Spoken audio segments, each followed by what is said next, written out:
अस्सलामुअलैकुम दोस्तों, क्या आयो? उम्मीद कयां थी ठीक ठाक हूंदो, खैरियत सां हूंदो। अलाए फज़ल करम सां तव्हांजी दुआ सां ठीक ठाक आहियां, खैरियत सां आहियां।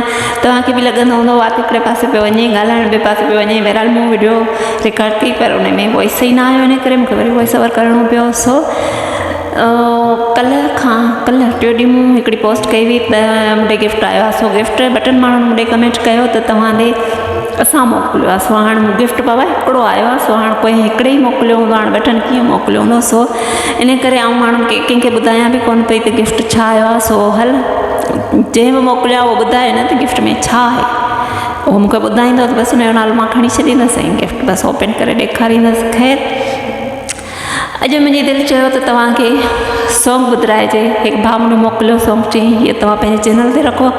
सो मूं सोचियो सही आहे, चलो रखूं था। ज़बरदस्त सेट सॉन्ग आहे, सिंधी, एॾो प्यारो सॉन्ग आहे, मूंखे इलाही वणियो, इलाही पसंदि आयो। मां चयो चलो गॾिजी था ॿुधूं, इंजॉय था करियूं। ऐं ॿियो मुंहिंजे चैनल खे, यूट्यूब चैनल खे सब्सक्राइब कयो ऐं फेसबुक पेज खे फॉलो कयो। बाबा फॉलो करण सां कुझु बि न थींदो आहे। ईअं न तव्हांखे लॻंदो हूंदो त कोई फॉलो करण सां तव्हांजी तबियत ख़राबु थिए या पेट में को मरोड़ वरोड़ थिए। सो अहिड़ो कुझु बि न थींदो आहे। सो महिरबानी करे फॉलो कयो, लाइक करियो, शेयर करियो ऐं सुठा कमेंट कयो। अचो गॾिजी था वीडियो इंजॉय, सॉन्ग इंजॉय करियूं। वीडियो छा सॉन्ग इंजॉय था करियूं। अचो गॾिजी था ॾिसूं, प्यारो ज़बरदस्त सॉन्ग आहे, तव्हांखे बि ॾाढो पसंदि ईंदो। पसंदि अचे त लाइक शेयर ऐं हिन सॉन्ग खे इलाही शेयर कंदा, सही आहे न? अचो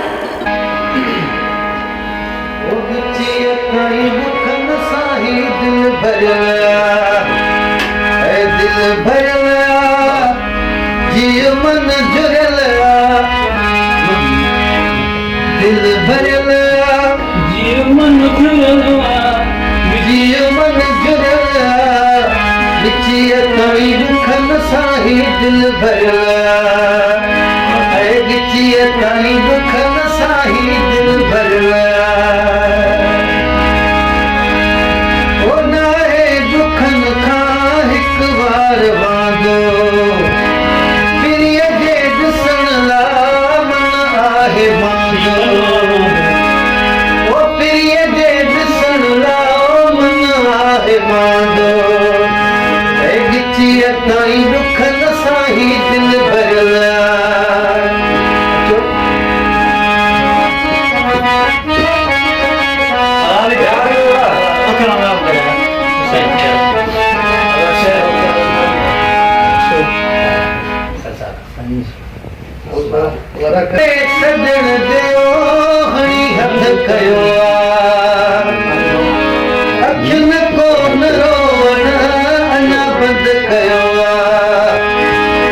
भर